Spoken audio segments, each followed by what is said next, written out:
We all wish we could be a little bit sharper, a little quicker, all have a better memory. Have you read a paragraph over and over again, but it still doesn't make sense? Have you been in class trying to read a certain concept, but you find it hard to grasp it? Have you been in a meeting, but the moment you leave a meeting, you have completely forgotten everything that has been said? The good news is that after a series of research, there are certain hacks that you can use to boost your cognitive abilities. The sad news is that, just like physical health, there are no shortcuts to a good mental health. This video I've compiled 6 strategies that you can use to give your brain a boost. It includes 1 or 2 strategies that you probably know about, but I don't think you use them enough. So stick around to the end of the video such that you don't miss anything. So let's get into the video. Tip number 1: the pen is mightier than the keyboard. We are so used to rapidly scrolling through keyboards, our smartphones, and all the computer devices that we have. And it tends to be that these devices are an extension of our thinking. It usually turns out that the pen, the best tool for writing, is one that slows us down. You feel like writing down will waste your time other than when you just type something. However, people tend to recall things more if they write them down than when they type them down. You are Because when you're writing, there's that bit of emotional connection than between your hand and your brain than when you just use a device. So let's take an example. If we have 2 students, you go in for a lecture, one types maybe the notes of the lecture on a phone, and then the other person writes them down. If we do post lecture analysis, the student who writes down, okay, yes, if we ask them straightforward questions about the lecture, definitely they will all be able to pass. But if we went in to ask for more conceptual questions that are looking for understanding of the concept, you're going to realize that someone who wrote down will be better at recalling than someone who just typed down maybe on his phone or a PC. So every time you are in for a meeting, a lecture, or doing some classwork, just for a favor, try to write down using a pen. Because when you write down using a pen, it gives you a deeper understanding and deeper encoding of a concept. The pen is really mightier than the keyboard. Yes, I know it's a generation of computing, but I still believe using a pen is more outstanding than when you write down on a keyboard. Tip number 2: listen to music. I don't know whether this works to me and a bunch of my friends. Before I made this video, I tried to make a survey, and they really agreed that listening to music when you're doing something else boosts your overall understanding. I remember, okay, this is a funny example. When I was back in the village those days, every time we used to go to dig and I have my radio on, digging when my radio is on, that used to boost my energy, my overall energy. And I think this exactly works it exactly works the same way if you are reading and that you're having maybe music going on. It makes you concentrate. That is only if you're not focusing on the lyrics of the song. So if you're trying to read, it's better you try to turn on some music. Maybe if you have a speaker, connect a speaker and read when the music is playing in the background. It will boost your overall cognitive ability, your overall understanding, because there's a way it makes you concentrate. That's only if you're reading and you have put all the kinds of distractions away from you. You try to turn all the distractions away from you. You turn away the phones that usually distract us. Yes. So music can help you get good understanding. It brings in this whole concept of concentration. You get to concentrate very well, then get a deeper encoding of a concept. Tip number 3: exercise. Just like physical health, there are no shortcuts to a good mental health. Actually, um, anything that is good for your brain is good for the rest of your body. When you exercise, you get to release sweat, and this increases your overall cognition, it increases your overall concentration, increases your overall memory. Studies have shown that when you exercise, it allows neurons to grow in your brain, and some studies reveal that a certain percentage, 2%, I think, some around 2% growth occurs in the hippocampus if you exercise. And if you are redundant of exercising, the size of the hippocampus reduces to around 1.4%. So exercising boosts your overall cognition and memory. You should see this one time. If you maybe go to the gym, let's say you wake up very early in the morning, go to the gym, you come back and shower, you realize that the later part of the day, your capacity, your memory would be at its peak. Indirectly, there's a way exercising boosts your overall cognition. So do yourself a favor, try once in a while. Even if you have a very busy schedule, try once in a while and try to exercise. Trust me, you'll be happy with the results of your overall memory. Tip number 4: get your game face on. What you do outside class or your work could do and play a big part in boosting your cognitive ability.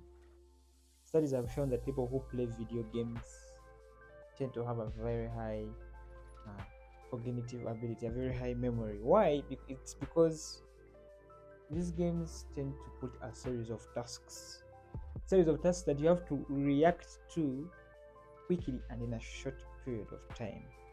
So it's very important that you try to play some games, but even the choice of the game that you play matters. You don't have to play very simple games. At least play some bit of challenging games that will require you to think and put tasks on your cognitive ability.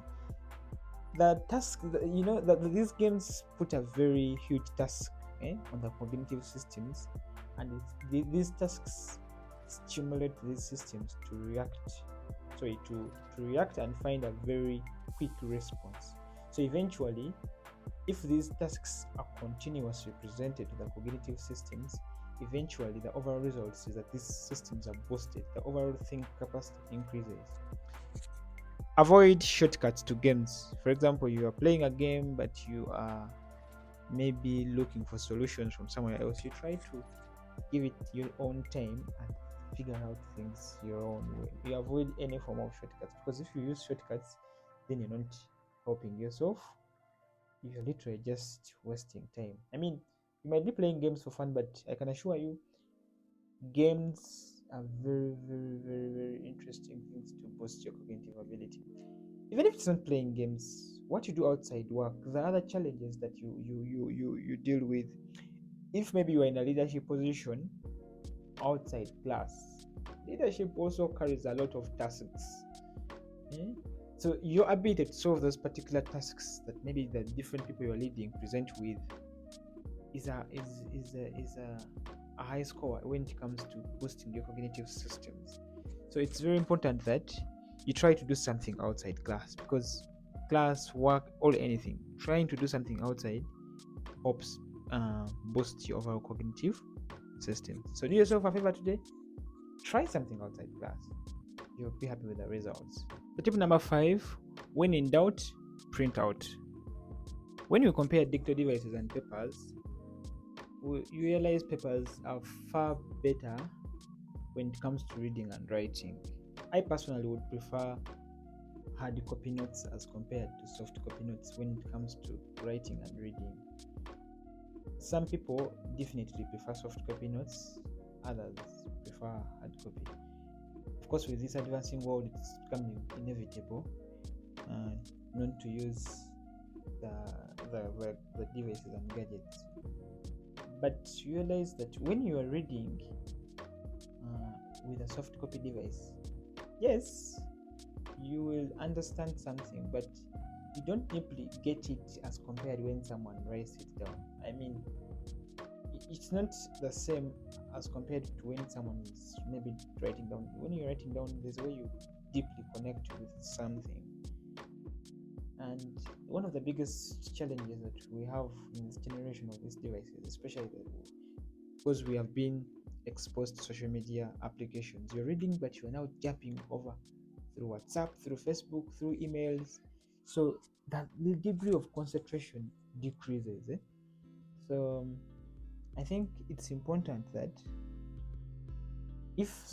sometimes if you really want to get a deep understanding of a concept, you try to print out something. Trust me, it will boost your cognition, because when you're reading on a paper, you tend to deeply grasp the concept, and overall cognition will be improved. So anytime you're trying to read, do yourself a favor, print out something, and make sure that when you print out, get off distractions and concentrate. If you decide to use soft copy, maybe you're trying to use your phone or your laptop, try as much as you can to get off distractions, because these distractions that decrease our degree of what? Concentration. I personally have this challenge. So every time I try to read using my phone, before you know it, you are viewing WhatsApp statuses. Before you know it, you are jumping over Instagram. Before you know it, nowadays there's TikTok. You go for TikTok break. TikTok break lasts for an hour. You've been reading maybe for a series of maybe like 3 hours, and then you have to go for a TikTok break, but the TikTok break has to take an hour. I mean, what's that? So anytime you're reading, if you want to deeply understand something, do yourself a favor, print out work. You like it. Tip number 6. Have enough sleep. Another biggie is having enough sleep. Enough sleep, depending on research, is a period of around 8 hours in adults, 7 to 8 hours in adults. Of course, the younger ones might be a little bit more. I don't know the exact number, around 9, maybe 9 or 10 and above. Why you have the importance of having enough sleep is that it reduces the negative effects of not having enough sleep as compared to the positive ones. So you are less sharp than when you are sleep deprived zombie. So do yourself a favor, have enough sleep. It's very good for your health.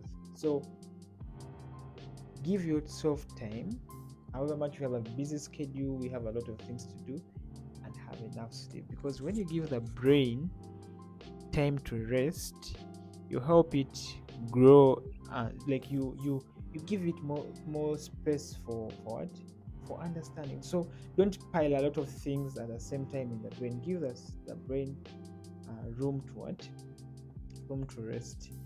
The people who want to work during day, they also work night shift. I mean, what's that? Give your brain some time to rest. Yeah, have enough sleep. It's good for your health. Oh, a bonus tip for students. If you're a student and you probably may be reading for a long period of time, I'm assuming you're reading for USMLE, you are struggling, maybe you're reading for maybe a national licensing examination, national licensing examination, and you have to have intense series of reading. The best technique you can use here is to have power naps. You read for 3 hours, have a power nap for 1 hour. You read for 5 hours, have a power nap for like 2 hours. It depends on your overall schedule. Trust me, this really works. Power naps within a series of intensive reading tend to provide very high yields. So sleep is very, very, very important when it comes to boosting your cognitive ability. Tip number 7, just breathe. Meditate. Oh, I know I said there should be 6, but I think I added an extra one. Sometimes everything just doesn't work. You try to read, but things are really not moving. You try to do this, things are not moving. And this is the time that you really have to take a step back and meditate. Meditate, or try to rest out, get a break from what you're doing. Just focus, just breathe.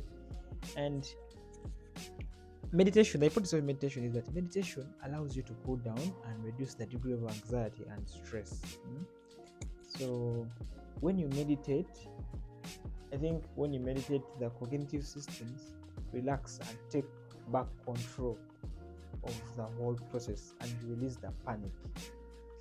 And so it's very important that if you find yourself in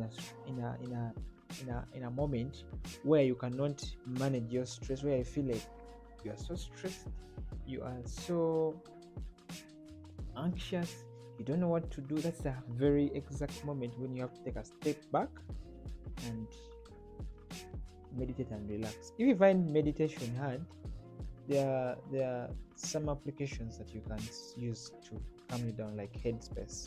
So use those applications to help you meditate.